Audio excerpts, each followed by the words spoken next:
Hello, Publicity Hounds. It's Joan Stewart, the Publicity Hound. Come on into the room, get a great seat. We've got lots of people storming in here, and we're going to start in, we'll give it about another minute or so before we get started. We have an absolutely terrific, juicy topic this afternoon to share with you, and we have lots of authors coming in who are interested in selling their stories to Hollywood. And that's what we're going to talk about today. So come on in, get a good seat, and we're going to start in about a half a minute. We have a wonderful guest expert here today who is going to share with you how to get those words that you've got down on paper, or the words maybe that you're thinking about writing. For those of you who haven't written books yet, this is going to be great training for you. Because I know about some of the tricks that our guest speaker is going to share, and you're going to want to hear these. So Daniel and Ken, if you guys are ready, I'm going to introduce Daniel Hall, who is then going to take the reins. So let's talk about Daniel, our first guest. Daniel's a best-selling author, speaker, publisher. He's a nurse, and he's an attorney, which I always think that's funny. And he's host of the Real Fast Results podcast at realfastresults.com. He's also the creator of the highly popular Real Fast brand of training products, and he hosts the top-ranked business podcast. He left the law practice 10 years ago to build his publishing business. He has never looked back since. He is a true serial entrepreneur, and he's got a list of website addresses that are longer than your arm.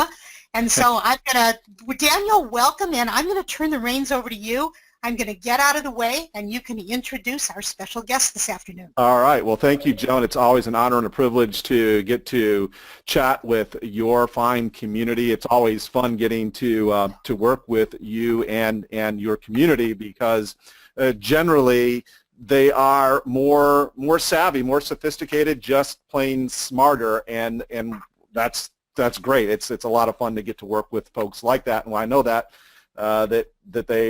they're like that because they're attracted to you and what you bring to them in that marketplace. So it's always a great thing to be able to do that. Now, I will say, if you've never been on a webinar with me or my partner, Dr. Ken Atchity, before, I will just tell you from the get-go here that you need a way to take notes and to give us your full attention, which means, of course, that and we would ask, please turn off Facebook, your email, turn off your phone.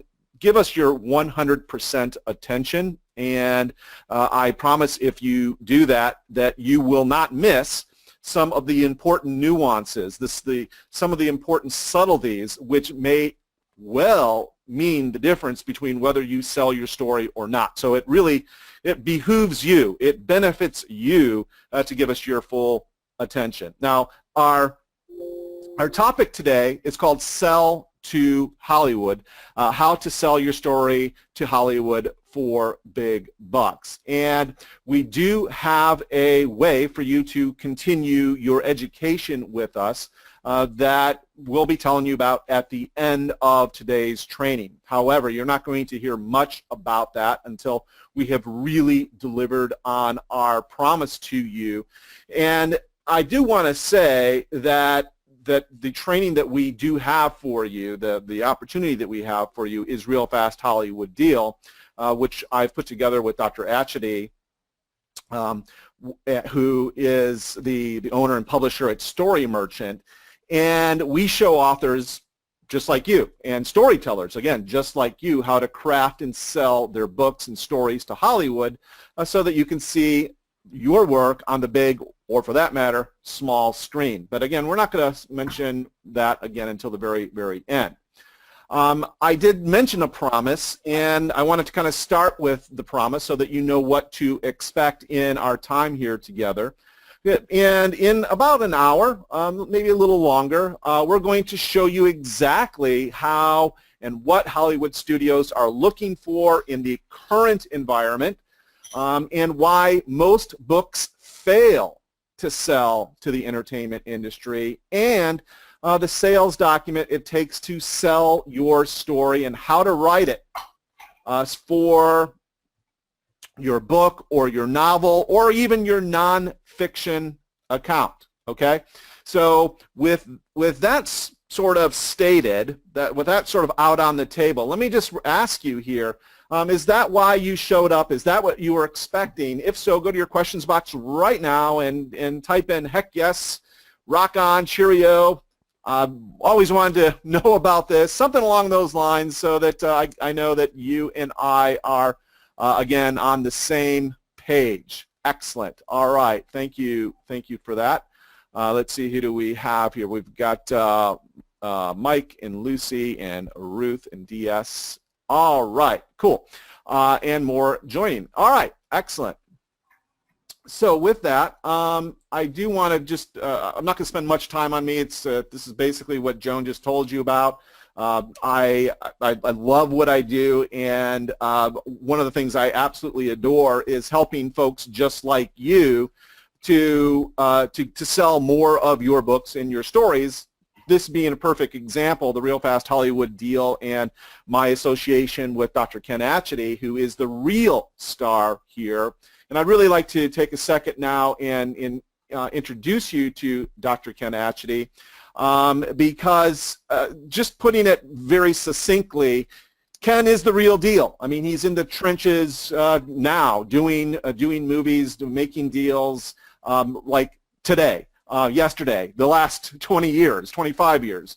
Dr. Atchity actually got his undergraduate degree from Georgetown University and a PhD in comparative literature from Yale, and has made literally hundreds of film and television deals for storytellers wanting to get their books into be films, including movies, miniseries, and reality shows. And since this is actually a second career for him, he actually retired as a tenured professor back in 1986 from Occidental College, and he is also a literary manager, and his authors have achieved more than 20, get this, 20 New York, actually over 20 New York Times bestsellers. Now, one of the things that I love about Ken is he is, you know, he truly has the bona fides. He has the creds. Case in point, his alma mater, Georgetown University, has asked for his help in creating a brand new master's degree program at Georgetown University called Masters in Literary Management. So I can think of no one on the planet that is more qualified and credentialed to talk about this very topic than my partner here, Dr. Ken Atchity. So with that, Ken, I really appreciate you being here. Thank you so much, and the floor is yours, sir. Oh, well, thank you, Daniel. And Joan, I really appreciate your hosting us today. I'm hoping I can help your writers learn more about how people sell their stories to Hollywood. That's the goal here. So please don't hesitate if you have questions when the time comes. I want to hear the questions so I can make it specifically helpful. As Daniel mentioned in his glowing introduction, which I appreciate, I was a professor for years, and you know, they say you can't take the professor out of the boy. So I love helping people, teaching people, and you know, one of the things that I start out by pointing out to people is what I call this conveyor belt of Hollywood, by which a story gets to the point where it becomes a film. And that's what you should be seeing on your screen right now, is this conveyor belt. Before I explain it to you, however, I want to point out that the Hollywood that we're going to be talking about is really two Hollywoods in today's world. One is called studios, the studios, and that is the familiar Hollywood in which you see Superman and Batman and all the big Jason Bourne movies, and basically movies today in today's world that cost over $150 million to make. The biggest Hollywood movie ever made, of course, was Avatar, where the budget exceeded $400 million. But I think Avatar did about $3 billion at the worldwide box office, so there's no doubt that it recouped the investment. That's Hollywood, the big Hollywood, the studios, and they have changed in the last 10 years radically, because all of them are now owned by major conglomerates, sometimes international conglomerates like Sony, and sometimes national ones like Viacom. But one way or the other, they're no longer the kind of glorified mom and pop shops that they used to be, where a filmmaker at the top could make a gut decision and go with a film that he wasn't really sure of. Now it's all very corporate, and they'd rather make a $300 million film than a $30 million film. And that's a world that you are very familiar with. As a writer, however, that world is not as accessible as it used to be, because these companies, because of the size of the budgets they've embraced, are now doing fewer and fewer films, which means they acquire fewer screenplays. But to make up for that vacuum, that void, or near void, what we've seen in the last 10 years is the explosion of the independent film market. You can see it at the Academy Awards, where ironically it looked like La La Land, a studio film, was about to win the Oscar, but it turned out, no, it wasn't really La La Land at all. It was a completely different film, which was a very small independent film, Moonlight, and that is an example of what's happening. The indie films are coming out fast and furious. There are so many of them that I think there were 10 nominees for Best Picture this year. That's kind of unheard of. I mean, each year it gets stronger. But that's the world where many of you can find a home for your stories, unless you've written something that is already a household word to the rest of the country, and Hollywood then would be tracking you down. So I'm going to be talking about both worlds and how you make it in both worlds, not just one world, but both of them. And the first thing to say about the conveyor belt is, I always say, if you imagine a big conveyor belt in the sky, and on it is every story that will ever become a film. And the start is the point, what I call the start burst point, where the story is about to leap in front of the camera. There's a long belt. I mean, this is an infinity drawing because there are just a lot of stories on that belt. And the real issue when you want to reduce this down to practicality is, what does a story have to have when it gets to that starburst point in order for it to get to that point? Well, it can't, at the end of the belt are all kinds of stories, whether they're just oral pitches or written pitches or treatments or screenplays or novels or nonfiction books like Spotlight. And when it gets to the starburst point, it has to have a perfected script that has been read and vetted many times by dozens of highly critical, technical, and creative industry readers, everyone from at the top end, the director, down to the lighting people who work with the DP and figure out how to do the lighting. And so a script has to be done of your story, of your book or your story.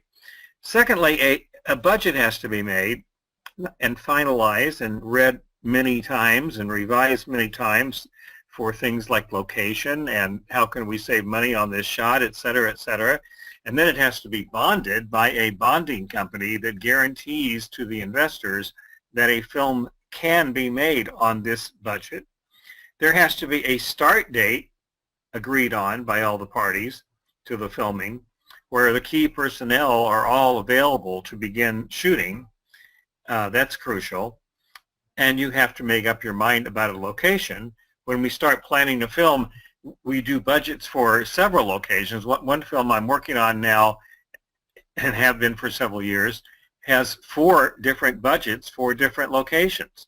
And it will probably have 5 before it's all over. There's a Louisiana budget, a Vancouver budget, a Chicago budget, a Rochester budget, And that's all because we're looking at every angle to keep the budget under control, so we have to choose the location that works for that purpose. Of course, like number 5, a film has to have a solid legal foundation that provides contracts for everything from the underlying rights to your story to all the services provided by every member of the cast and every member of the crew, and that can add up to as many as 300 or 400 people. So all those contracts have to be in place or going into place before you can start shooting.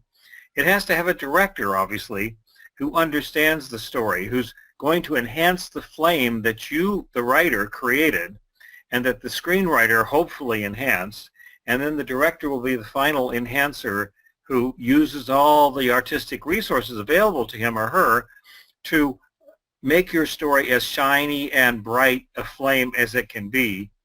And it's got to be one who the financiers and the completion bond executives trust can also deliver a completed film in a timely way.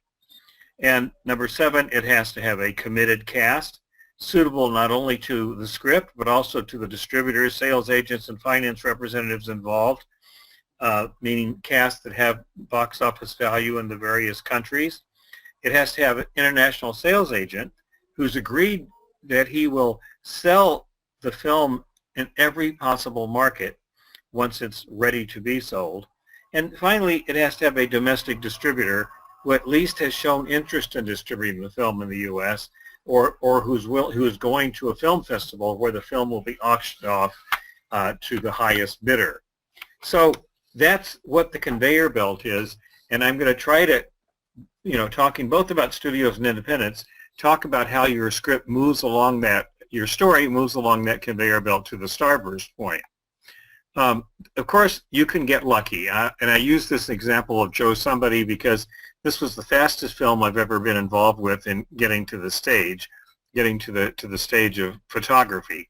I believe it was 3 or 4 months from the time we sold it to the studio, Fox 2000, and until we got the word that we will be in pre-production tomorrow morning, which is the golden word that every producer and writer want to hear for their film. This was, I realized in retrospect, very lucky and very fortunate. Usually it takes films longer. Maybe the average time is 2 or 3 years, but I have one film in post-production now that has been around for 21 years, and I made a film 1.5 years ago that I started trying to sell 20 years ago. That's not unusual in the film business. Stories never get old, really. They keep coming back, and it's not unusual for me to get a call saying, do you still have that story about the fishing lake where such and such happened? And it's something I haven't thought about for 5 or 10 years, but now suddenly there's a need for this kind of a film, and it's still going to be made, can be made into a film. So normally it takes a lot of things to get your story forward, and luck, we always hope we get luck, but I always like to base the reality of a writer's life, my life, and your life on things you can do to move the engine along the track, regardless of whether luck hits it and gives it a tailwind to help it move faster. So we can start kind of backwards by looking at why most books fail to make it to the screen, because obviously, since so many books are pitched every year, it's not going to be every book that makes it to the screen. Most books won't. But it's clear why they won't, and I'm going to give you an insight into how that works. Hollywood operates, whether it's indie or studio, through an entity called the story department. And the story department in a small indie company might only have 2 people in it. In a studio, it might have 100 people in it. And these people are called story editors, and they basically are readers who read the story or the script or the treatment and then do a detailed report about it called a coverage. And that coverage is what the decision makers at the company use to make a decision about acquiring this property, acquiring this story, and developing it into a film. And looking at what they say, these story editors, we find the reasons why most books don't make it to the screen. So what I'm showing you now in the next few slides is the things that we hear from the story editors regularly and constantly over the years. One of them is there are way too many characters, and it's not clear until page 200 of this novel who the protagonist is. So both of those things are not good. The protagonist in a film is usually clear on page 1, like in the opening few minutes of the film, because that's what keeps the audience sitting in their chairs. That's why they came to the theater. So we need to know who your protagonist is, and if your book doesn't have that clear from the very beginning, well, stay tuned and we'll tell you how you can remedy that problem and many other problems. Too many characters, like if you're writing a treatment of your story, somebody's writing it, you want to reduce the characters to a manageable number. And what is a manageable number? Well, it's not 80 or 100. It's closer to 20 to maybe 40 characters. But too many characters means the story editor is going to be turned off. Okay, I can't relate to anyone in the book. Well, if you can't relate to anyone in the book, it's going to be hard to attach a star like Matt Damon here to your book or to your story, because that's what makes stars want to play it, is that they're highly relatable characters. Think about the characters that Sandra Bullock plays in her different films. She chooses the ones that people can relate to, and then she really makes people relate to them. So if you can't relate to anyone in the book, that's going to be a reason for a negative coverage. I'm using this example as to show you an insight into the complexity of Hollywood. One of my films is called Life or Something Like It, starring Angelina Jolie. And the film did not have a big opening. I think it opened with $22 million, and it didn't really go that much higher. It stayed, I think it closed at around $30 million. Of course, it's still being shown today on airlines, and you can get it on Netflix and everything else. But one of the problems with it is that it's a romantic comedy, and women have a hard time seeing their way to dragging their male other with them to see Angelina Jolie. Normally, women want to go see the male lead, who is Ed Burns, who's a nice guy and a likable guy. But Angelina not only kind of overshadows him in her looks, but on top of it all, because the director had platinum hair, he was going through a divorce at the time, she wanted to have platinum hair, and they decided to let her have platinum hair in the movie, and that did not help women want to go see the movie with Angelina in it. It was a good movie, in my opinion. She was wonderful to work with, but this is the complexity of what you're dealing with in film. It's all these moving parts, and one of them is how the characters look and what the audience expects of them. So these are some of the complexities it takes to get a film made. We call it herding cats for a reason. You can just imagine having 8 cats in the room and trying to herd them all together. That kind of laugh fest is what it's like to be a producer, and we do it every day, all day, for years and years and years until we get the film made. Here's another comment you hear all the time. At the end, the antagonist, takes the protagonist aside and lays out the entire plot to him. That is not a good sign of story structure. It's not a sign of good story structure, and you kind of groan yourself when you're reading a book that does that, or a story, you're hearing a story that does that. So this is something to avoid. Characters all sound the same. That's not good either. Characters need to be different so that they keep the audience constantly interested in what's going on. You're waiting to see who's going to show up next. And if they all are exactly the same, you can't even keep them straight in your mind. So that's a bad thing to hear from a story editor. And one thing you can do something about before you submit your story is the pacing. If a coverage person says there's no real pacing in the story, he means there's no ups and downs, twists and turns, reversals, sudden surprises, things to keep the audience on their toes. And in one of my books, I came up with this really simple way of tracking the pacing of your story.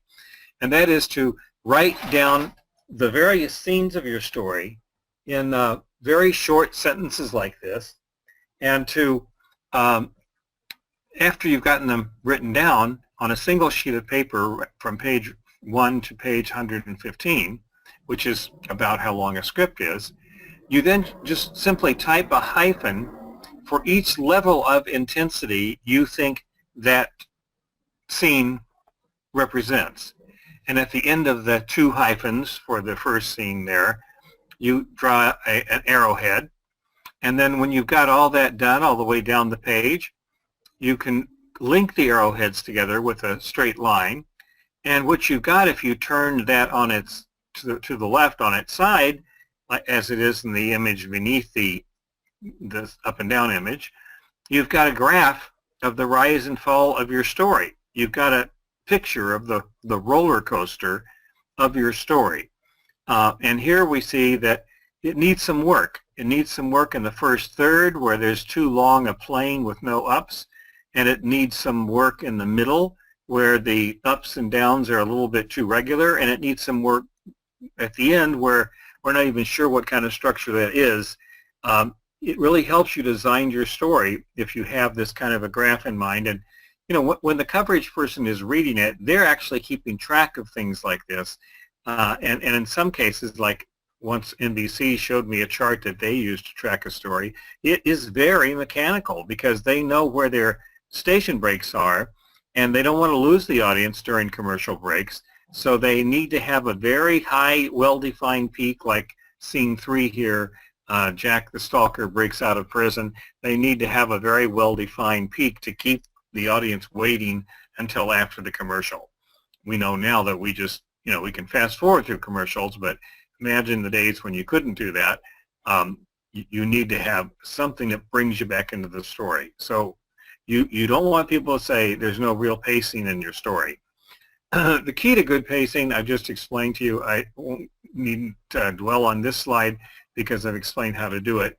But you understand that you want your audience to be on a wild ride from the beginning to the end of the story. That's what makes excitement and drama. It's bad, obviously, if there's not enough action. You could see from that graph that some scenes hardly had any action in them at all, and they therefore merited only 1 or 2 hyphens, etc. So don't let that be said of your story. Your story should not be a statue. It should be a statue that moves all the time. There's no dialogue. This is not a good thing to hear. So we don't know what the characters actually sound like. A story that's all interior, where the narrator is doing all the work, is not what we need for a dramatic story. We need one where the characters are speaking. Because in writing a screenplay, we know that there are 2 kinds of action. One is actual action. She slaps him in the face. The other one is dialogue. You know, that's the last time I will ever speak to you, she says, and jumps off the roof.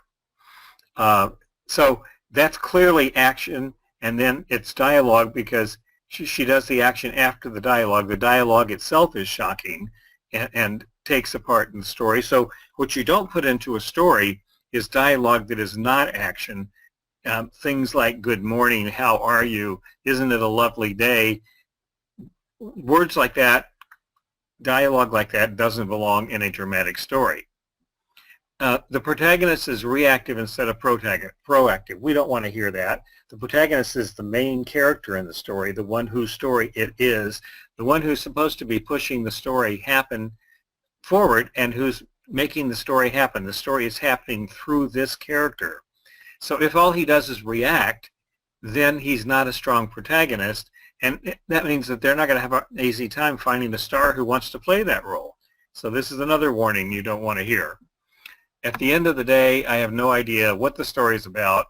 There's no high concept. And the idea of what a story is about is so important, I can't even tell you. I can't emphasize it enough.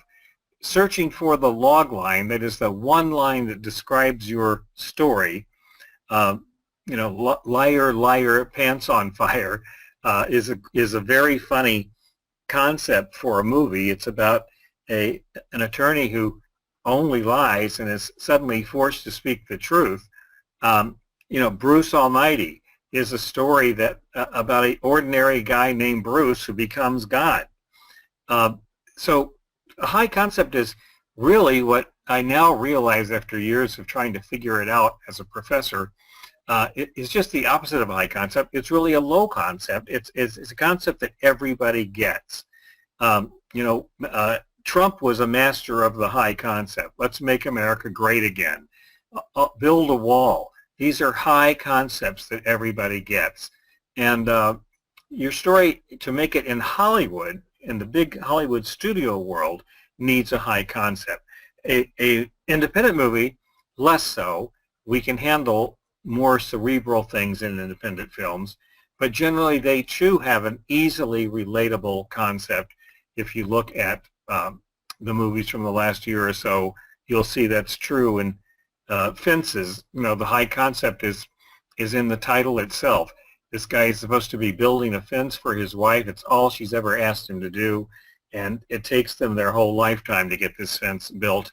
And by that time, no one can remember the purpose of the fence anymore.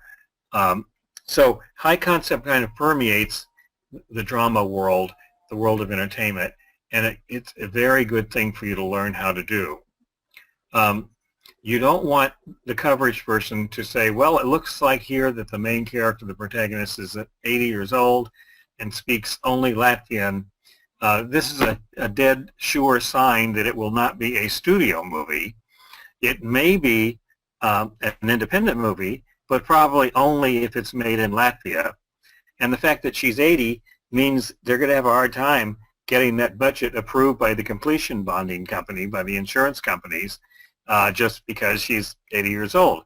Even Clint Eastwood is having this kind of problem now as he gets into his 80s.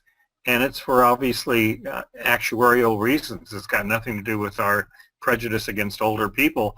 It's because of practicalities. You're going to make put millions of dollars into a film. You want to make sure everybody is healthy and filled with longevity.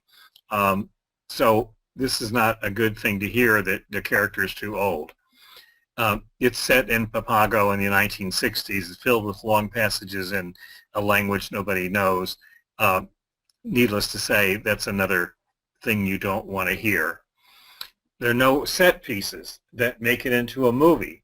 One of our movies, Life or Something Like It, as I mentioned, has a huge scene in Times Square, and that's after she's moved from Seattle, where she's a newscaster, because she's gotten a call to audition for the Today Show in New York.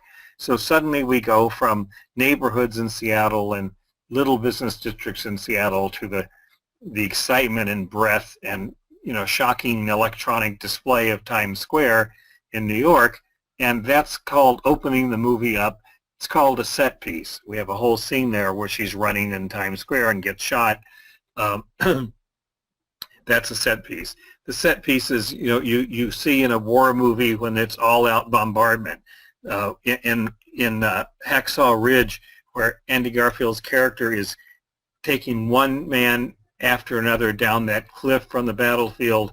That's a huge set piece where, usually you're hearing music as the hero is doing some incredible action during the set piece. And if you don't have anything like that in your story, it certainly is going to be ruled out by the studios as a studio film.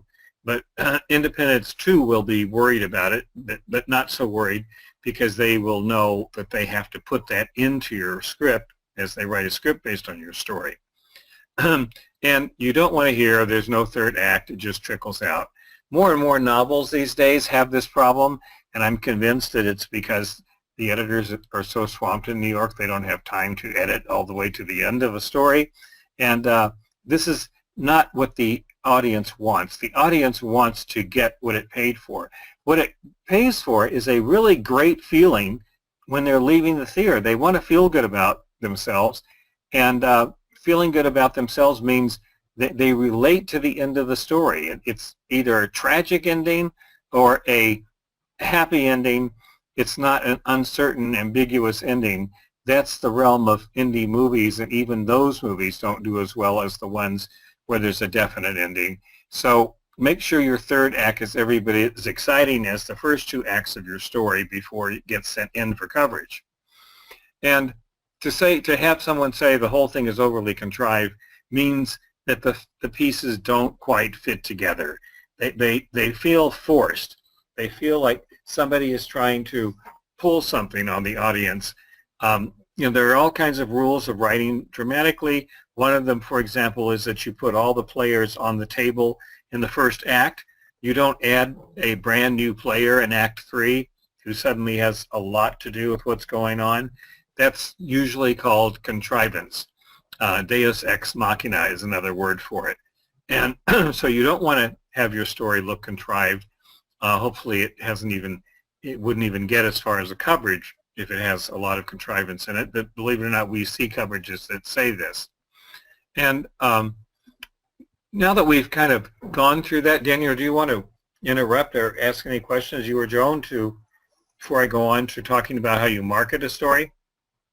Yeah, well, one of the things that I do want to ask about actually is when you sort of cover each one of these elements, these are, just to kind of drive the point home, these are the elements that if somebody's like looking and evaluating your story, this is what they're looking for, right? These are sort of the elements like, hey, this doesn't make sense, or it falls here, or it falls there, or it falls there. So the question then is, if somebody has already written their book, can you fix any of that? Yeah, we're going to get to that, I promise you.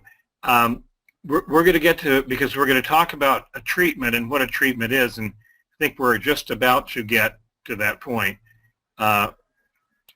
Because I just wanted to talk about how do you market a book. And as you can see here, so is it okay if I just go through this in the order it is, Daniel? Absolutely. Yeah, but okay, so assuming that you've got a good story to begin with, what are the marketing tools you need to market it to Hollywood? Well, it starts with that one-line pitch, of which I've given a couple of examples. Just one line that describes what your story's about. This is a man who is abandoned by his entire team, and it turns out that, he's abandoned on Mars. Okay, that's a clumsy one-line pitch of The Martian, but it's a huge hook when you hear it, because you go, well, that's interesting, and it ended up being a very entertaining, interesting movie. So you need that one-line pitch, but you need a one-paragraph pitch that shows that the story has a shape, a first, second, and third act, in a very short paragraph. These are two things you need to construct for your marketing array, your array of tools that you need. And the third thing you need, which is the one that can solve the problems I've just run through, is a treatment. A treatment is your chief marketing tool. It's, the other two are as important, but the treatment is the one that really can snare them into wanting to do the movie. And so powerful is the treatment that I've often used a treatment to sell a story when I was afraid that the book would not sell the story. And in the case of a movie I made 2 years ago, I didn't even want the buyer to read the book because the book had such weaknesses in it, along the lines of the ones I just pointed out, that we wanted them to focus on the treatment and fall in love with the treatment, which solved all of those weaknesses. So the purpose of a treatment, I always say it's got two purposes. One is diagnostic and the other is marketing. The diagnostic purpose of a treatment is that you can see the weaknesses if you write a treatment of exactly the way your book is now. You'll see the weaknesses of it. You'll see that the three acts, for example, are not well defined. You'll see that there are too many characters. You'll see that the protagonist doesn't get introduced soon enough in the story. You'll see that the antagonist isn't as strong as he or she should be. So I've given you a definition of a treatment here, relatively brief, loosely narrative written pitch of a story intended for production as a film for a theatrical exhibition or television broadcast.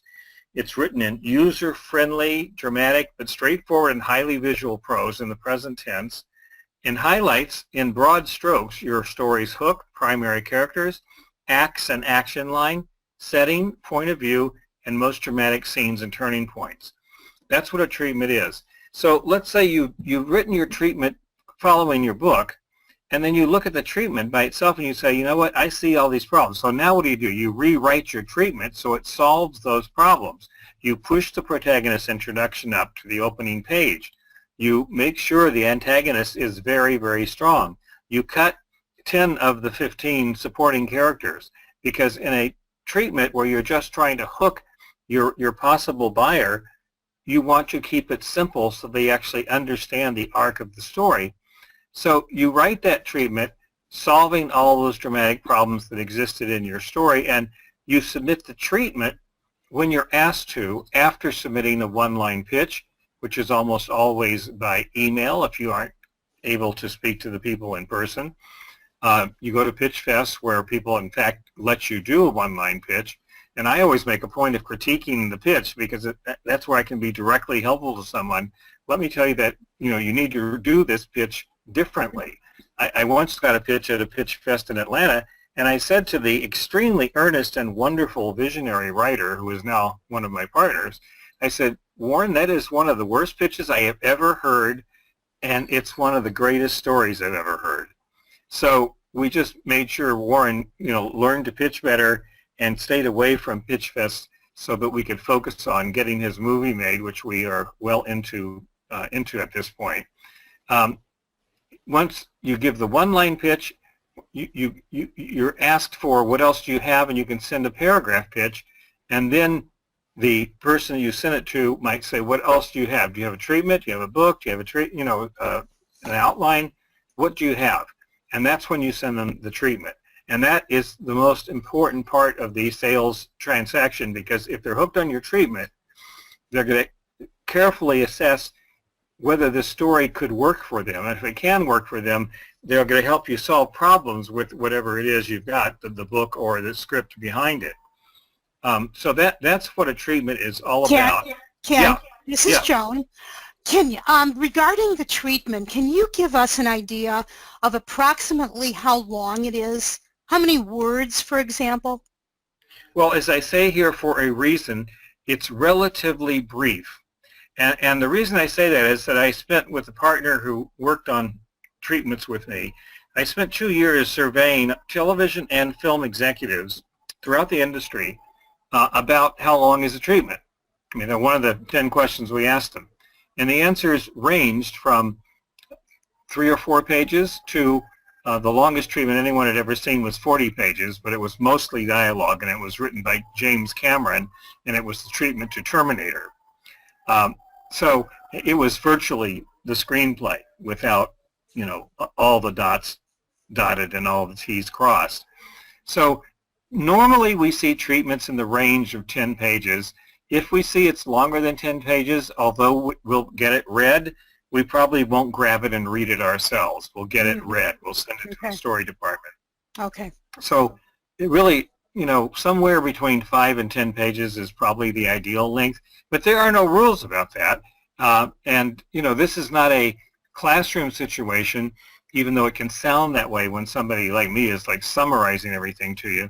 But keep in mind that every rule that I could give you, there's exceptions. What I try to tell people is that I'm not prescribing how to do things, because it isn't that kind of world. It's a world of entrepreneurial artists. I'm simply describing what goes on, hoping that the descriptions will be helpful to you in breaking through this world, but never replace what anyone tells you, including me. Never let that replace your ingenuity, your originality, your wild ideas. I mean, I heard a true story that someone actually sent a story in the old days by carrier pigeon to, from one office in New York to another, and it got there, and they read it and wanted to meet the writer right away. So that was clearly an original way of doing it. God knows now in today the world of drones what you could do with story delivery.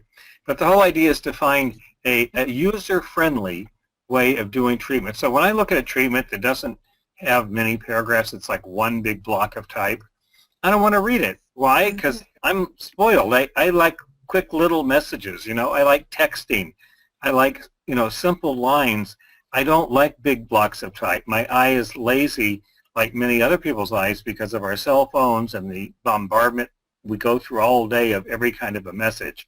So just keep in mind that the idea is to be user-friendly. I always say, you know, here's the mode to get in your head when you start writing a treatment. Think of it as a letter to your best friend describing a highly dramatic situation that you just went through.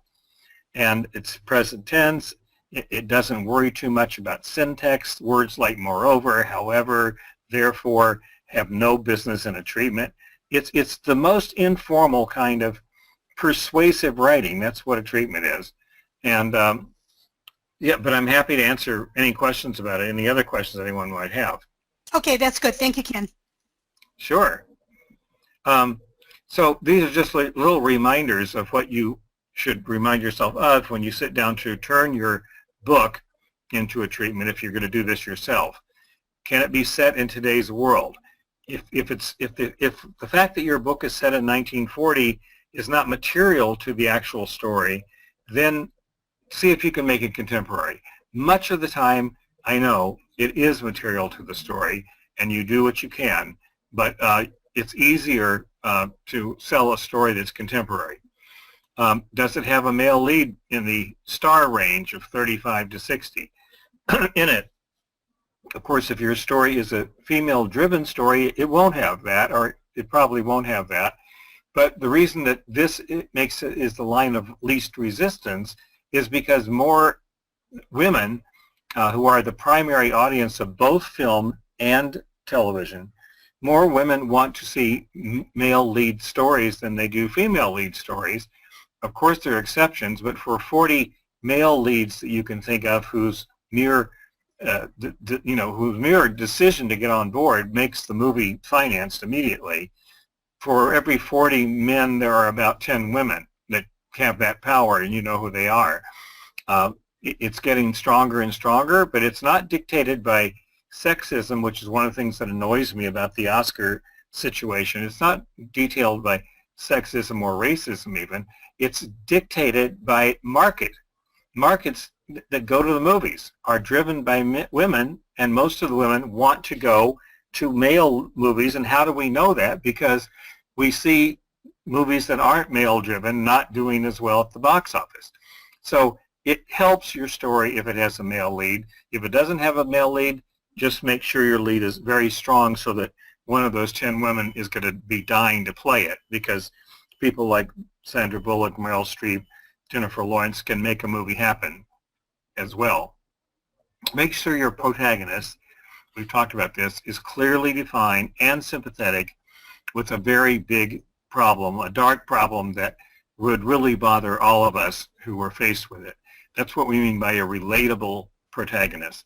We can relate to his problem, and we're dying to see how he's going to solve it. And usually this problem is caused by his own character. That was a principle established as early as Greek drama, the Greek tragedies by Aeschylus, Euripides, Sophocles, that Aristotle wrote about in his Poetics. It always had a strong protagonist with a big, dark problem that was his own fault. So, Ken, Yes. may I ask a question? Yes. So one of the things that's interesting, and I think I want to make sure that everyone sort of understands here, that if you are looking at your story and considering selling your story, and you go through the sort of these benchmarks that we've been talking about here, and have figured out that it's missing here, or there's a hole, there's an aperture or a gap or we could beef it up here. What can you then use your treatment to sort of fill in the gaps, sort of fix the book if you have a book with the treatment, so that it includes some of these things? Yeah, exactly. The treatment is your opportunity to address all those story problems that you didn't hear from the coverage people because you haven't given them a story with all those problems in it. Instead, you're going to give them a treatment that has already addressed all their problems so that you'll have a better shot of getting people interested in your story. You know, and you can't always do this, obviously. Sometimes your story simply won't work, you know, with a male lead, for example. But if you can do it, you will do it. And especially you'll use the treatment in the future to figure out the next story to write and maybe do some of these commercial things in advance of your writing. I always say, you know, the ideal place for me to meet a writer is when he's on the storyboard creating his next book and he wants to make it into a movie from the beginning. And I used to have a course called, you know, writing your book to be a movie, which is what I do when I write a book and what I try to get my clients to do when I haven't, you know, when it's their next book we're talking about. Plan it from the beginning to have these strengths, and certainly the treatment, which you should write before you write a book, is a place where you can make sure all these good things are there and make sure these bad things are not there.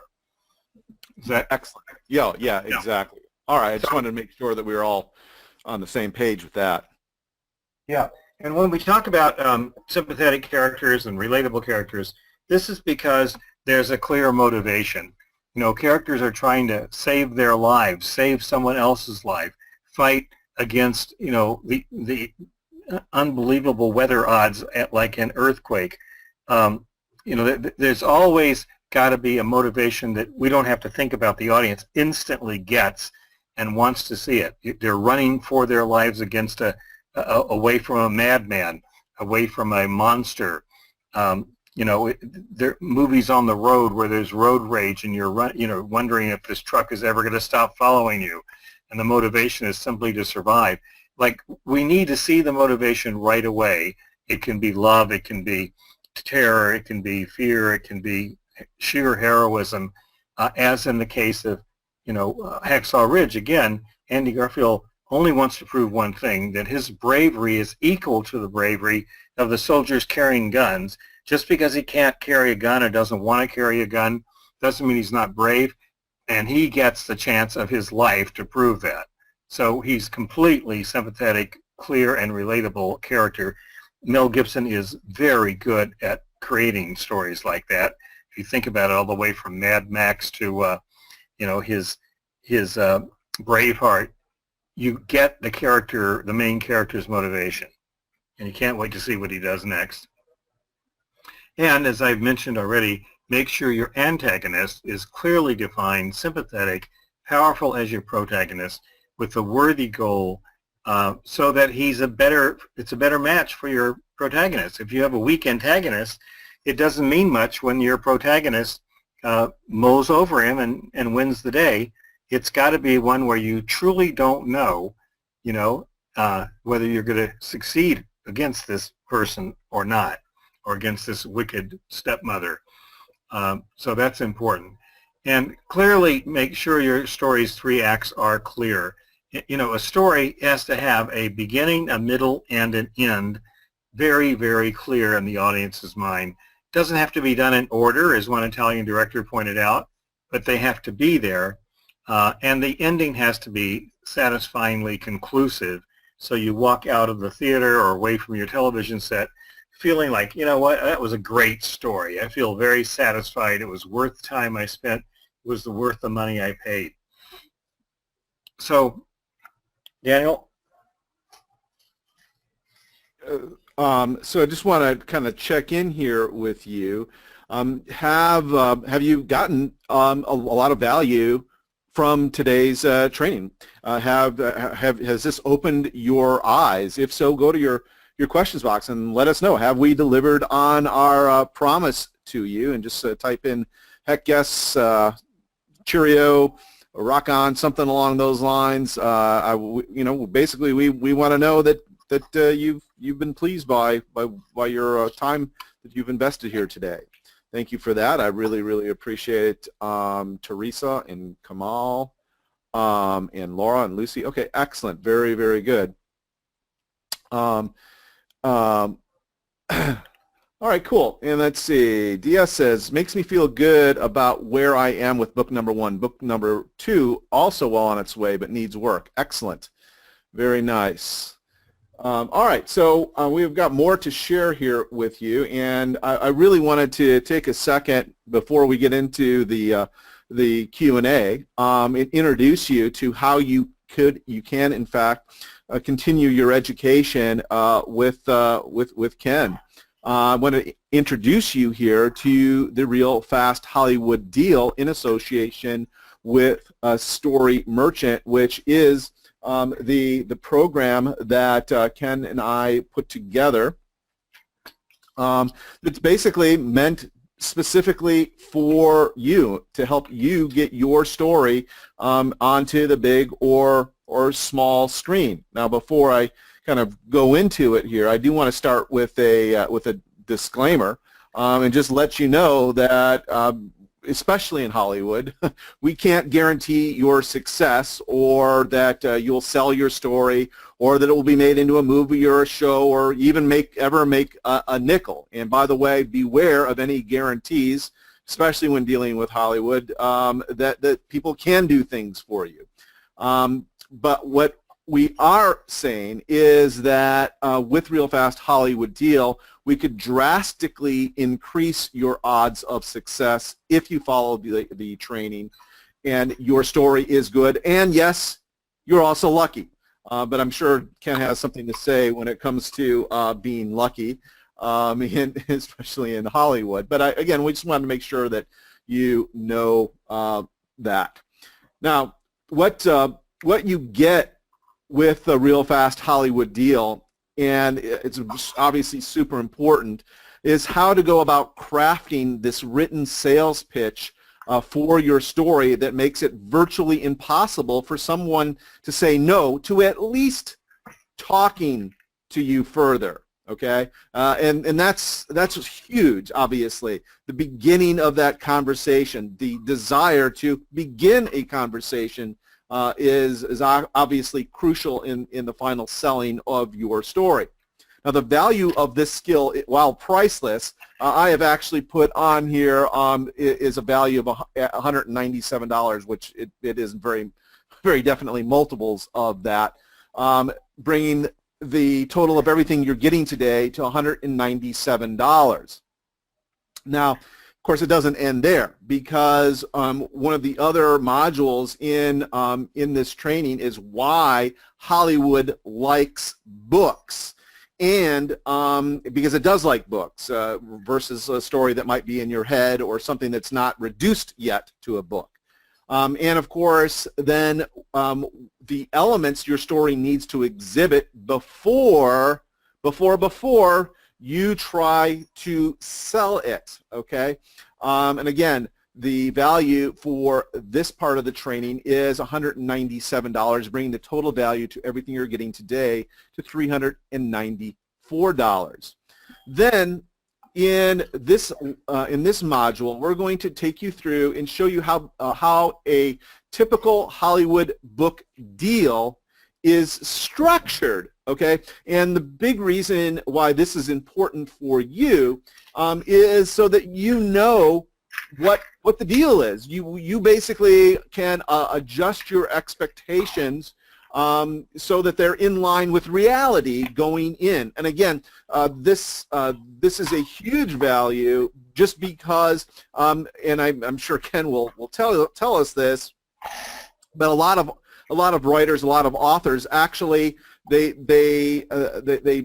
mess up, they interfere, they cause their own deals to sink because their expectations aren't in line with reality. And again, so that's a big part of this training as well. Value of it is $97, which brings the value to everything you're getting today to $491.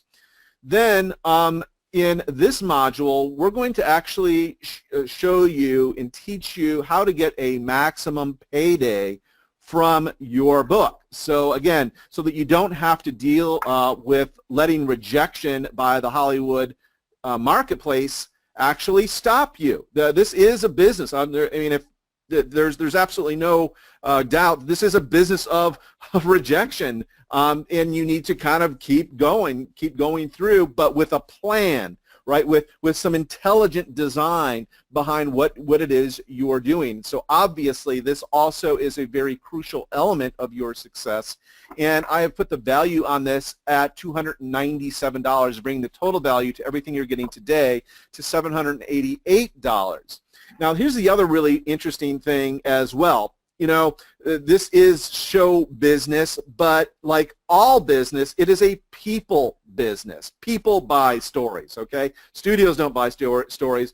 People at the studios buy stories. So obviously, it is important that you get in front of the right people and get your story in front of the right people. And again, that's another module within this training, is showing you how to get in front of the people that can actually, guess what, buy your story, okay? And the value of this module is $197, bringing the total value up to, I don't think I've quite got that right, but around $800 there.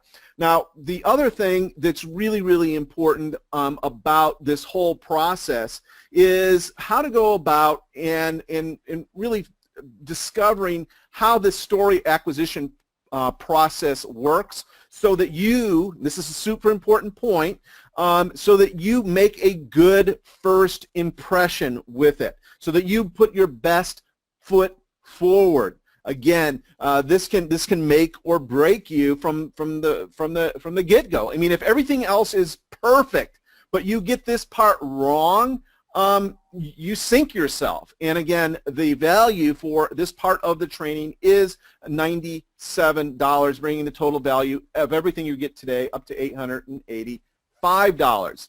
Now, here's another question we get, and we definitely answer it within the training. Is it a good idea to adapt my book into a screenplay all by myself? And of course, we're going to cover the pros and the cons of you, the author, also being a screenwriter. So there are some definite pros and cons on both sides of this equation. So in order to evaluate it for you, we have that in this training as well, bringing the value and that's valued at $97, bringing the total value to everything you're getting today to $982. Now, here's the other really cool thing about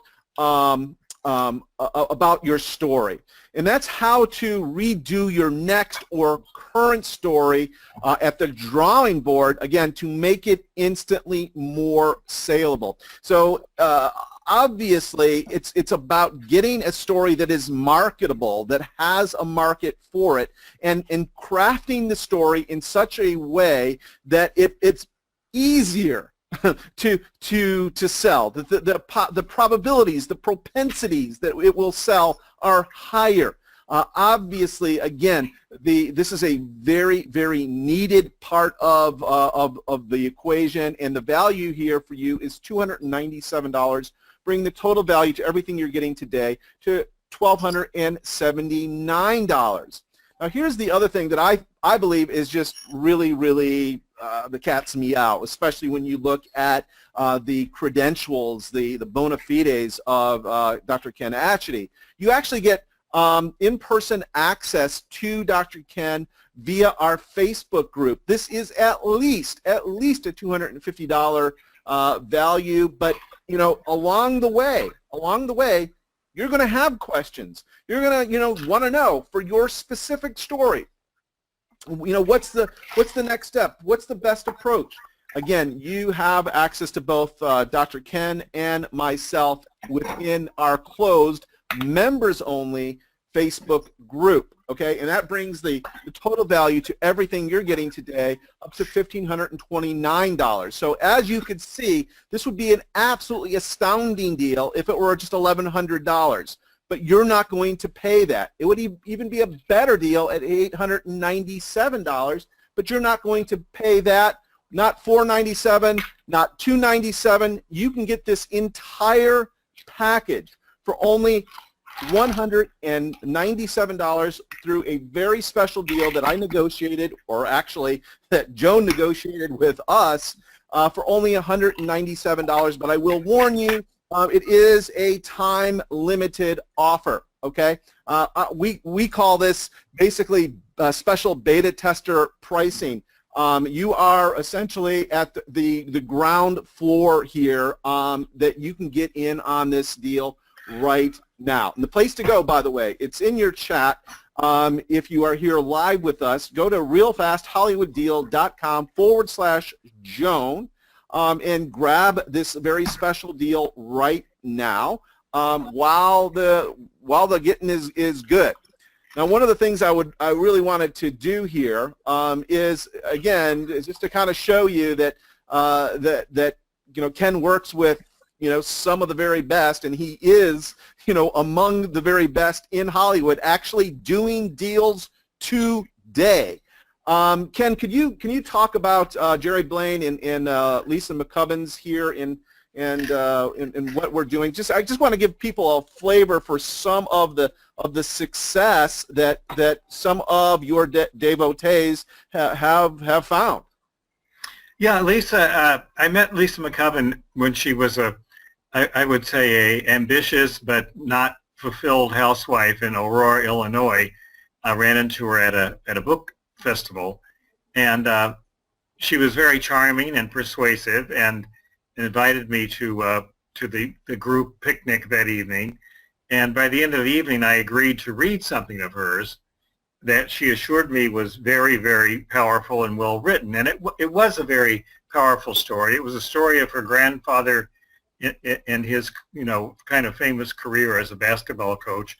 And I agreed to take it on, even though I wondered whether I would be able to sell it. And indeed, I wasn't able to sell it because, no matter how famous her grandfather was in the Midwest, he was not famous on a national scale. So I told her if she ever hooked up with anything that was famous on a national scale to let me know. And she hooked up with Jerry Blaine, who was a part of JFK's Secret Service detail. Long story short, we developed the book, The Kennedy Detail, and I sold it in an auction in New York, and it was, I think, 34 weeks on the New York Times bestseller list. And then we sold it to Discovery Channel and made a documentary of the book that was then nominated for an Emmy. So we all went to the Emmy Award, and Lisa and Jerry were both producers of the project. And we've developed it into a feature film, and we'll be hopefully closing on financing for the feature film in the next few months. So it's a great example of a nonfiction book that made it into the film. It made it all the way to film, and maybe we'll go twice to film. Nice. Yeah, and I just wanted to remind folks, or tell you, because I haven't even told you yet, so that this course does in fact include a 30-day money-back guarantee. That is, you must absolutely love this. You must love the training. You must love interacting with Ken and I. You must be delighted with your investment, in fact, in yourself. But if you're not, for whatever reason, just let us know within 30 days for a complete and no hassles refund of your money. You see, the onus is on us, and I believe that you will love this. So we've sold a lot of these trainings, and very, very few people have come back. I know that people love it because you can see it in the Facebook group. So the place to go to grab this very special deal is right here at realfasthollywooddeal.com. That link is in your chat if you are here live with us. And the reason I keep saying that is that if you open up that link live in the chat area, not the questions, but the chat area, and you click on that link, it will open up in a browser window, and you can go through the rest of the process and join us in this great course, one of a kind, really, course. All right. Now that's the other thing. You also get instant access basically right now. All of this training is all done, and it is already in the members area, and you will have access to it. This is a go at your own pace type of training, and it will be available to you for, I won't say forever, but for the foreseeable future, at least the next 2 years, okay, that this training will be available to you, and probably many, many, many years later as well. But again, that's all there. Now, the other thing I wanted to do, because we've got big news on this, can you tell folks about Steve and Meg? Yeah, Steve was, what was at the time that I met him, a butcher in near Fort Lauderdale, Miami area, and he was really struggling to make a living.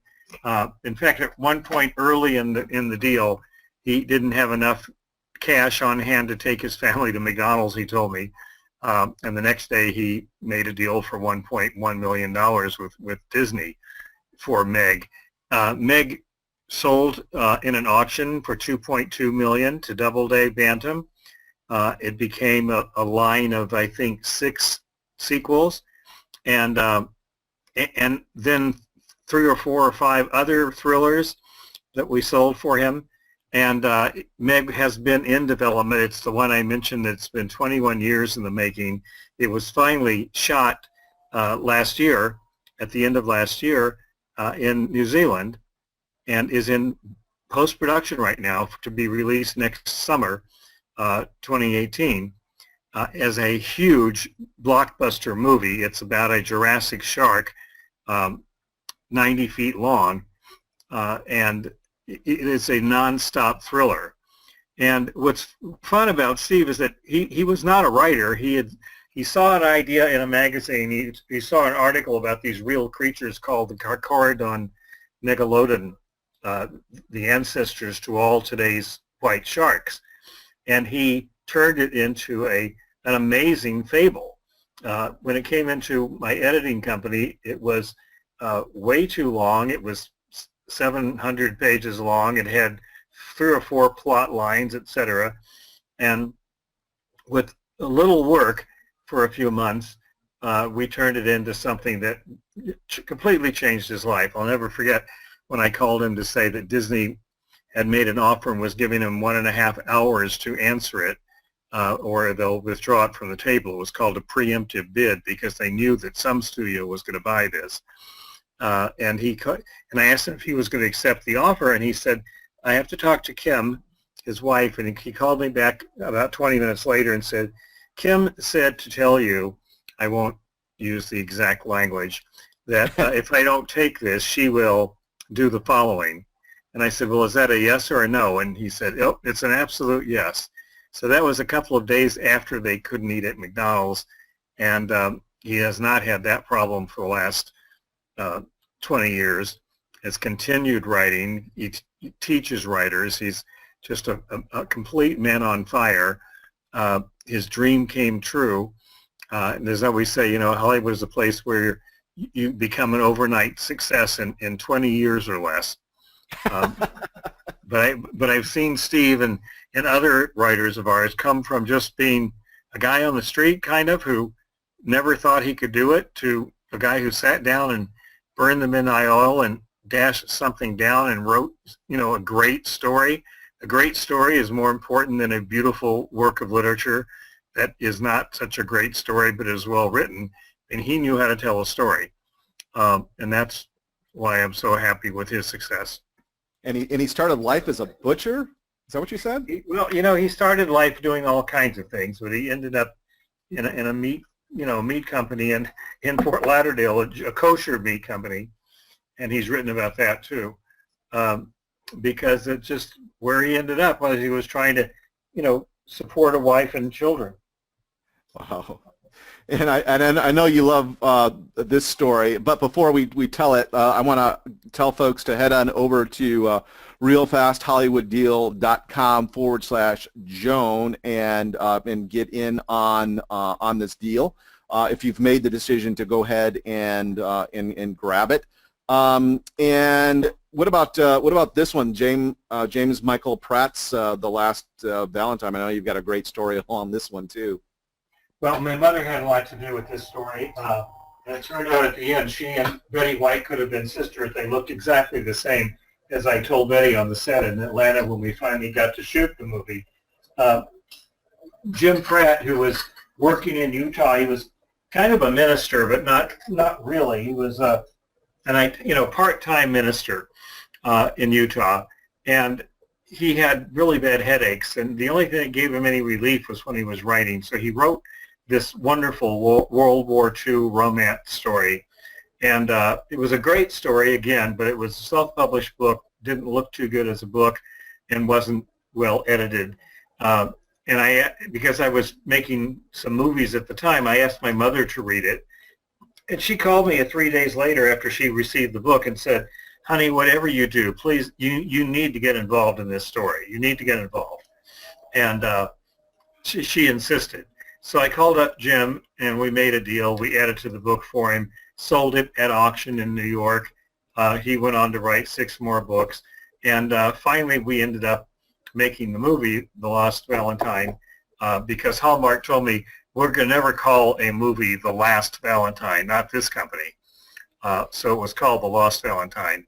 And so it was republished when the movie was made as The Lost Valentine and is still selling today. But it's a wonderful story because he got to start a whole new career as a writer, which is the one thing that alleviated his pain. And it was just a pleasure to see him grow and, flower and grow like that. Yeah, and can you just say a word about how getting your book made into a movie actually, or does it affect future book sales? I mean, of the actual printed book. Well, yeah, every publisher would love to see every book they publish made into a movie because the visibility of movies, as you know, is enormous and worldwide, and it leads to book sales, especially if you can use a picture of the star on the cover of the book and maybe some pictures of the actual set and the shooting on the inside of the book. And so it's a dream. So the book had its own life. It was a bestseller for weeks and weeks on the New York Times list. Then it went dormant until we were able to set up the movie. And then the movie came out, and the publisher reissued the book and went on to sell another 100,000 copies almost immediately. Excellent, excellent. Yeah, so, and I wanted to also tell folks that a part of this deal are some really, really great bonuses as well. So when you become a student of the Real Fast Hollywood Deal training, you also get the Quick Start Hollywood Terminology Guide, and why this is important is there is its own separate, jargon, its own separate, essentially glossary of really what's going on and how things are communicated that you need to know, right? It will inform you, and when the deals get done, you'll have a much better idea of what's actually happening. So that's a part of this very special deal as well. And again, you can grab this at realfasthollywooddeal.com/Joan. You're heading over there right now. And then also, you get a PDF edition of Dr. Ken's Sell Your Story to Hollywood as a PDF. You get that in the training as well. By the way, the place to go to grab this, again, is at realfasthollywooddeal.com/Joan. And, I know that we have many children's book writers here and folks that are interested in young adult type fiction. So can you talk about Royce Buckingham's experience and your experience with Royce? Sure. Royce was actually started out as a very, very good screenwriter, and I read his screenplay called Demon Keeper because it was a it placed in the Nichols, which is the most worthwhile award contest in the country, the Nichols Fellowship, run by the Writers Guild and the Academy of Motion Pictures. And I took the screenplay out to the buyers, and nobody would buy it. They loved it. They thought it was an original story, but nobody had ever heard of Royce or Demon Keepers. So they all said no, because the way studio executives think is that the one thing they don't want to risk is their gold card and their Mercedes. So they're not going to make risky decisions if they can avoid them. And the easiest decision to make is no, because it doesn't risk those things. All it risks is the embarrassment that somebody else will say yes and make a fortune out of it. But that didn't happen. Nobody bought the script. So long story short, I talked Royce into turning it into a book, because Hollywood really loves books. And he went for it and did it. And we took the book to New York after it was finished and sold it in auction to Putnam, a very fine publisher. And then I took it back to Hollywood a few weeks later and sold it in auction to Fox. And they bought the project for a lot of money, and also, by the way, bought Royce's screenplay. So yes, the book itself went on to have 2 or 3 sequels, and Royce is a bestseller, especially in Germany and Europe, where one of his books sold, bought by Random House Germany, became very famous in that country.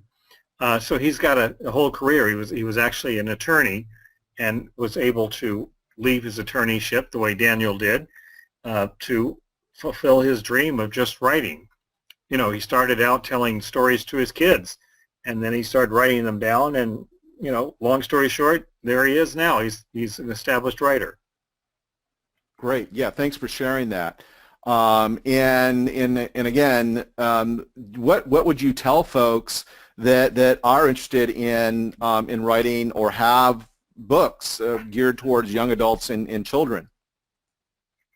I tell them to go for it. Get your book as visible as you can possibly get it, and let us know when it's visible and out there, and people are reviewing it and loving it and buying it. Let's go try to take it to Hollywood.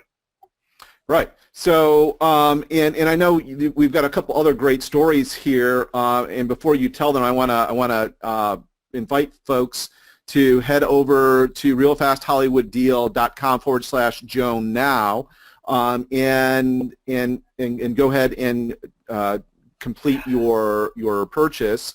I love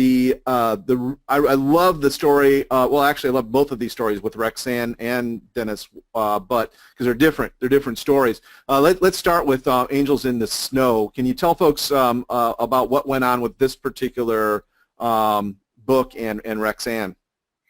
Well, Angels in the Snow originally was called A Christmas Journey, and this is the one that took me 20 years to set up as a movie, and we finally did it by writing a treatment that solved many of the book's problems. So Rexanne had completely forgotten that we were trying to sell the movie when we made the first call to her agent and said, we need to start getting serious here because we've got a buyer and we're going to make this movie. So that was thrilling. Persistence, the answer to what does it take to succeed in Hollywood, it's persistence and believing that the odds don't apply to you. And that's what happened with Rexanne. And Dennis Walsh had a terrible experience in his life. His younger brother was killed, and he was so concerned that he would not be brought to justice. He was an attorney in the San Fernando Valley, Dennis was, that he decided to go into the streets himself and track down the killers of his brother and bring them to justice. And that's why, and then he wrote, under my direction, Nobody Walks, and he shaped it like a movie. We sold it to St. Martin's Press in New York, and now we're in the middle of closing a deal with MGM to make it into a feature film with Mark Platt as our partner, who did Into the Woods and who did La La Land, and who had the Oscar in his hand giving a speech when it was rudely yanked away from him. Wow. Yeah, that was the saddest thing of the evening for me, to see somebody I knew having the Oscar taken away. they handle it very, nobly, but not to be repeated experience. Yeah, that was something for sure. Okay, cool. Yeah, and again, the place to go to grab the Real Fast Hollywood Deal training is at realfasthollywooddeal.com/Joan. And perhaps we could just finish up with with these two. Actually, before we do, let's talk about this. One of the things, if you head over to realfasthollywooddeal.com/Joan, you will notice that there is a way to get a coverage. So there's actually on that page there's two. Let me bring it over here so that you can see what I'm talking about here. There's two different add to cart buttons. There's the one for just the training, and then there's one that's probably not right for most everyone here, but for one or two of you it is probably exactly right. And that is the training plus a coverage, and that's $1,297. But why would serious players get one of this? Why if you're truly serious and have a book or a story idea already together, would you choose this option, Ken? Can you tell folks? Well, I mentioned several times that about coverages. They're the they're the document created by a story editor, a reader, in the story department of a film company, and they're very, very exhaustive. They cover the story itself. They cover the plot, its strengths and weaknesses. They cover the characters, the dialogue, the suspense, the marketability. Just about everything you can think of. Its coverage ranges from 3 pages at the least up to maybe 8 pages or 10 pages the most, single-spaced. And the problem with the coverage, which decides the fate of most writers in Hollywood, because once the coverage is in the computer, everybody in the company can see it, and if it's a pass, it's really hard to undo that coverage. Very, very hard. So the trouble with it is that the writer who submitted the project never gets to see it. It's not their property. It belongs to the company, and the company uses it to make decisions. And the information inside a coverage is invaluable, but you won't get to see it. You won't see what it was they were really upset with or objecting to. And so this is an opportunity for you to get a coverage done of your own book or your own treatment, and so you can see it with your own eyes and see what it's like. And I have the same people who do the professional coverages for us do this for you if you sign up for this. Yeah, and so and what's the major benefit of getting this coverage? Well, the major benefit is you can see what to fix in your story and how to, write a treatment that fixes the issues that the coverage person, because unlike the coverages that you will never see, this particular coverage isn't going to do you any harm because we're not going to show it to anybody. So basically, it's prescriptive, right? It shows you where the holes, what needs to be fixed before you could be a contender, essentially. Exactly. I mean, I don't use the word prescriptive, but that's really what it is. It's telling you what's wrong with the story, and sometimes the writer of the coverage will even suggest how it could be fixed. And I see that all the time. If only she had done a third act in a different way or spent more time on this and less time in this area, that is invaluable because it is a prescription for how to improve your story. Excellent, excellent. So at any rate, for those of you that are further along and already have perhaps a book or a story kind of in your mind, then this might be what you want. And by the way, and correct me here if I'm wrong, Ken, but this is sort of unique in the world. I mean, the really cool thing is that these are the same folks that write coverages for the industry. So it's not like you're getting somebody's opinion that doesn't matter. This is what they do.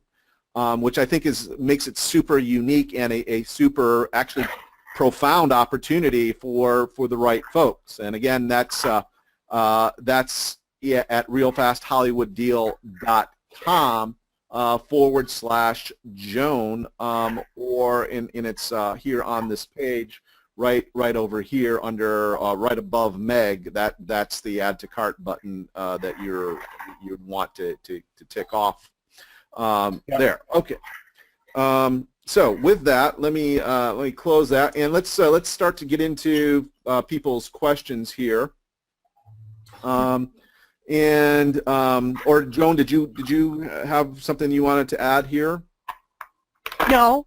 Oh, okay, great. I think it's fascinating. I love Ken. I love all your stories and your sort of insider scuttlebutt of how Hollywood operates. Who knew? Yeah, well, believe me, I didn't know when I started. I had no idea. And I even ran into something that I'm from Louisiana originally, and I heard that there were trackers in Hollywood, so I just assumed they were some kind of bloodhounds. But they weren't. They aren't bloodhounds exactly, but they do the same thing. The trackers in Hollywood are actually tracking stories. And as somebody who represents stories, I was getting a phone call or two every week from a tracker who would say, I'm a tracker, and my client is interested in the rights to this particular book. Do you know who controls those rights? And usually it was me that, or they wouldn't have called me. Mm-hmm. And I'll tell them that. But first time I heard that, I hung up and I thought, that is really strange. What that tells me is that stories are so valuable that people are actually hired and paid a monthly fee just to look for them and figure out who has the rights to them. I learn something new every day, and it's really true. The fights that are held in this world over stories are enormous and complicated and heartbreaking. I'm now working on trying to get a story made that hasn't been made into a movie since 1949, and discovering a whole web of copyright registrations and probability that it's now free from copyright, and that we can make it on behalf of the author's estate. But it's just, all of this complexity tells me how hungry the world is for stories and how much it's willing to pay for them, which is what makes it about the most exciting world I can imagine working in, the world of the story marketplace. Nothing is more powerful in this world than stories. And I believe that stories change the world, and that if you're a storyteller, you should not let a day go by without working on the stories you've got in your mind and getting them out there so we can buy them.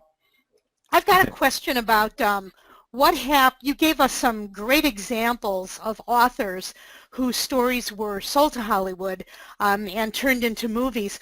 What happens to the author? What does the author get to do, let's say, when the movie comes out? Do they go to like the premiere parties and things like that, or? Yeah, I mean they'll get tickets to the premiere. Sometimes, plural. Sometimes New York premiere, Los Angeles premiere, Detroit, their hometown premiere, whatever. And yes, they're often invited to the set. And can be on the set. One of the movies I did, Hysteria, the writers of the script were on the set the entire time because, number one, they were fun to be with and didn't cause anybody any grief at all or get in the way. And number two, we just loved having them around to talk to them about different parts of the movie as we were making it. And, of course, they were thrilled because it was unbelievable to them to see their script getting turned into a movie before their eyes. It was in England, and we were running around from castle to castle, and from the old parts of Whitechapel and the old parts of London. It was very exciting. So the writer, if the writer behaves, and by behaves I mean doesn't let their egos get out of control, right. They can become part of the team. So it's your foot in the door, and it's your chance to pitch other stories and to get people to, get to know people who you discover actually are just human. They're not, any kind of exalted angels that you can't talk to. They're just normal people. You go to lunch with them and you get to sit at the same cafeteria table with them and eat the same stuff from the catering service, etc. And you know, if you hit it off, you never know what can happen from it. But that's how writers get their start in Hollywood, is by writing something that gets filmed. And I think too, the chance for authors, you know, who are, you know, lucky enough and, you know, who go through all the paces as you have described them correctly, if they do all of that and they're lucky enough, they're probably going to get a zillion publicity opportunities as well. I mean, starting not only in their hometown, but the region where they live, the state where they live, possibly the industry that they're in, their alumni publications, magazines, just the opportunities are wonderful because, I mean, I think it would be fun if I were a reporter, and I worked as a reporter for many years, to be able to actually talk to an author who was on the set and watch their movie be made and, you know, was able to rub elbows, you know, with some of the Hollywood people. I think the publicity opportunities are great. Photo opportunities, Joan. You know, you've got your author, you know, with his arm around Angelina Jolie, and Tom Hanks is on the other side, and you know, they're happy to let you take that picture because it's on the set of a movie they wouldn't have made if your author hadn't written the book. Right, right. So yeah, it's pretty exciting. Yeah, and so I will, if you want your ticket into this world, I just will tell you that you're really looking at a wonderful opportunity to do that right now here at Real Fast Hollywood Deal. You need to head over to realfasthollywooddeal.com/Joan now, because we're going to be shutting down here soon. I did want to get to Diane's question. She says, are the modules recorded and sent to us, or are they all live and not accessible afterward?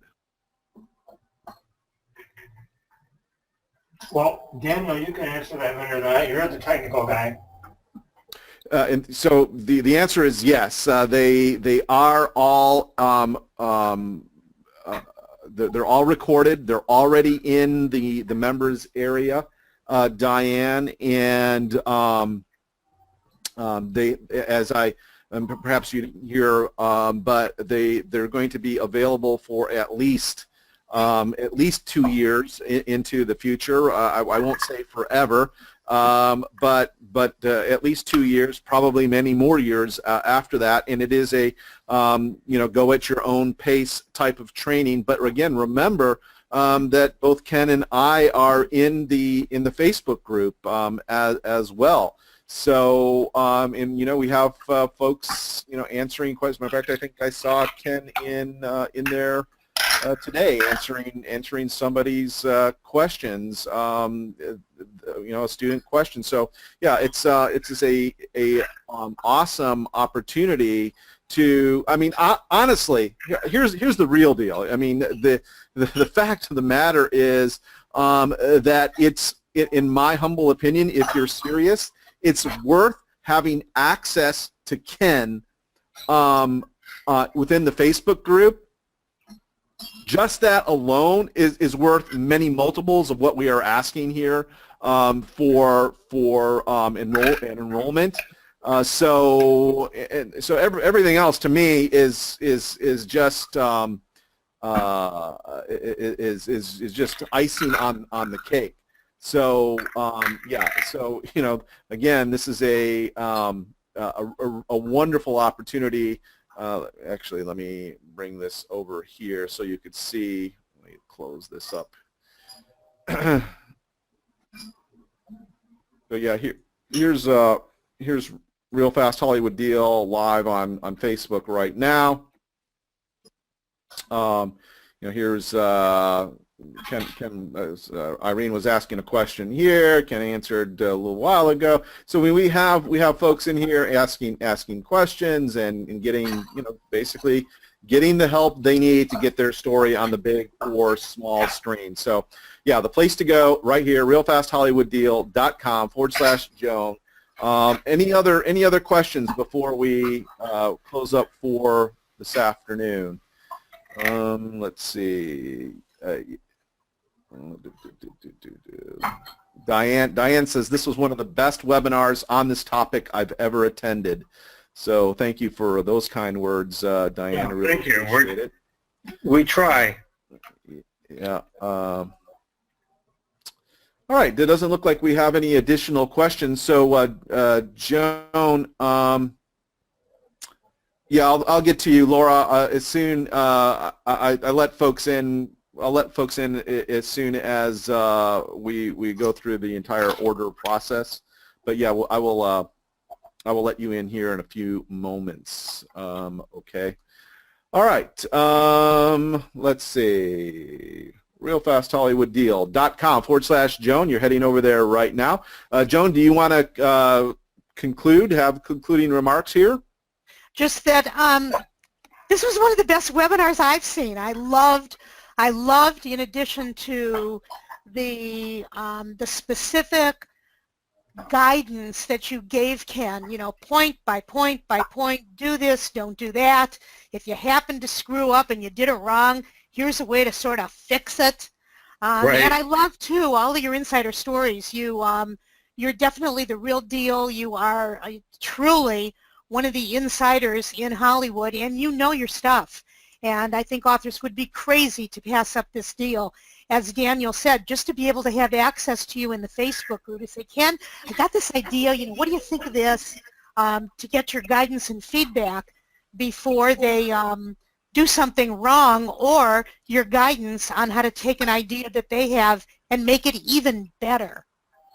Well, everybody should remember that as frustrating as all the difficulties I've alluded to sound, we are, in this world, looking for you. We're looking for stories. And if it's hard to get, to us, it's because so many people want to tell us stories. But keep in mind, most of them are not telling us good stories. So if you've got a good story, just keep persisting. Be like the salmon going up the waterfall. Keep going no matter what. And, if you're lucky, halfway up the fall, great big bear like, Lorenzo de Bonaventura or, Ridley Scott will slap you onto the shore. I won't continue the metaphor any further, but, it's persistence that matters, and you're dealing with a world that is looking for stories. Excellent. Excellent. Well, once again, thank you, Joan, for taking the time to put this fine group together. It's been fun as always. Thank you, Ken, and I want to send a special thank you out to folks watching and listening on this training, and I just want to encourage you to give yourself permission. Give yourself permission to pursue your dreams.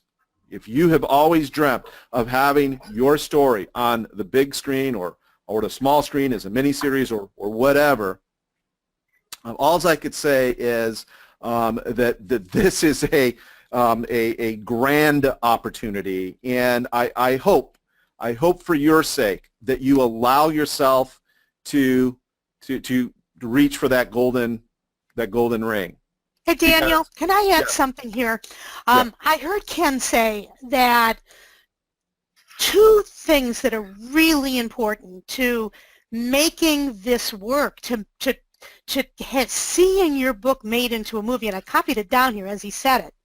He said persistence and believing that the odds don't apply to you. And we both work, Daniel, you and I, a lot with authors, and we see so many authors who give up too quickly. So the second they hear no, they want to retreat and go back into their little nest and hide there, and I know that this is true in my own life. Nothing is, I can't do anything successfully until I get outside my comfort zone. That's right. And Joan, can I offer a metaphor that you guys can all use from now on?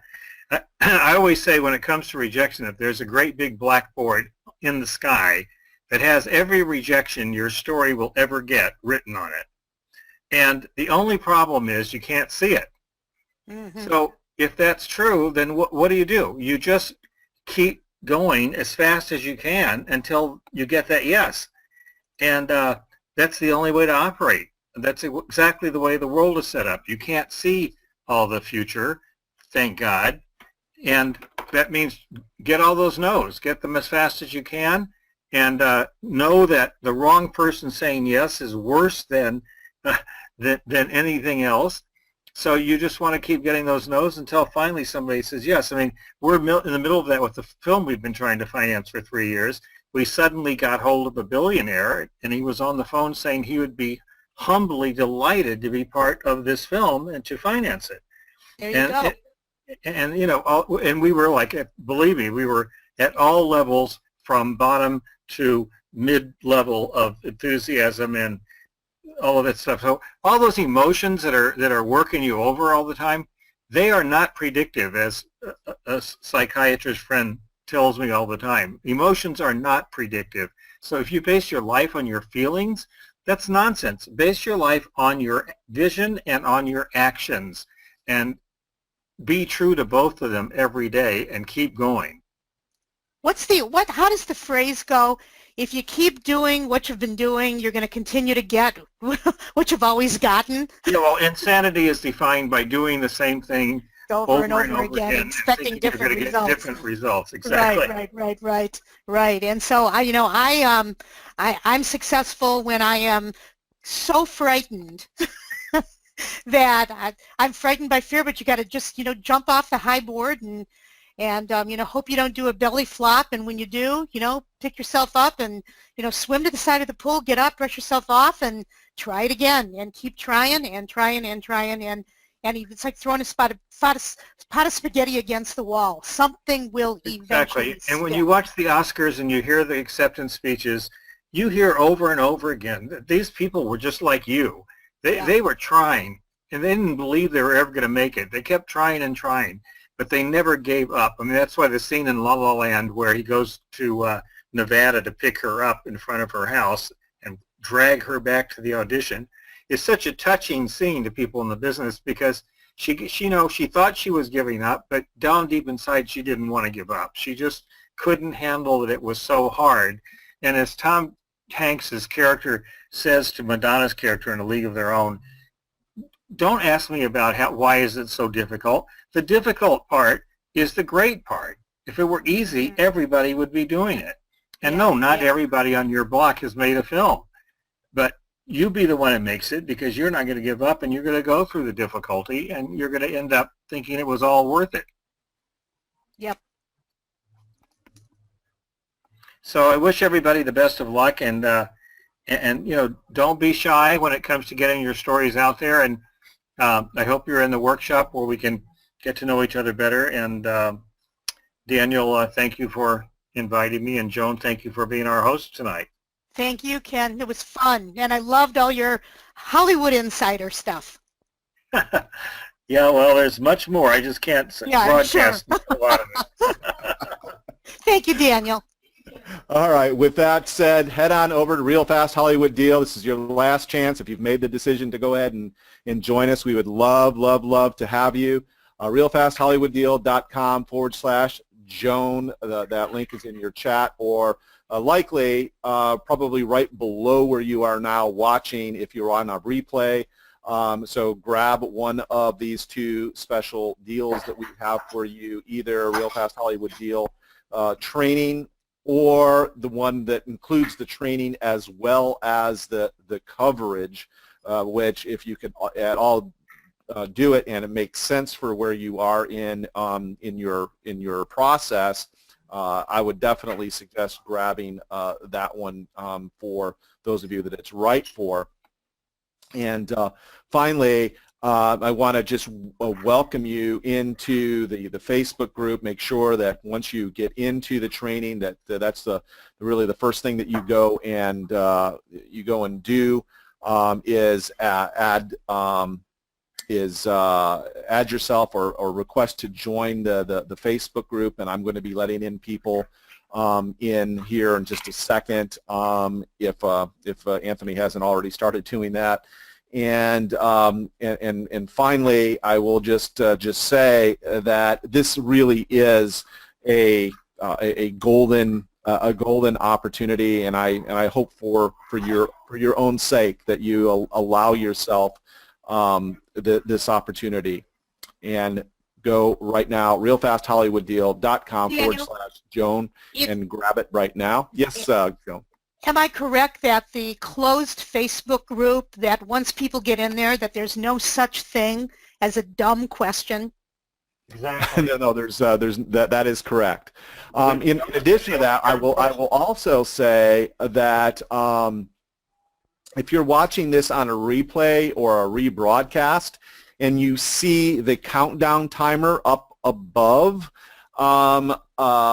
when that countdown timer ticks down to 0, this deal will be over, and you will have missed out on it. And again, the reason why I say that is that yes, you can get this training later, for sure, but it costs one heck of a lot more money if you don't get it under this deal that Joan has negotiated here with us.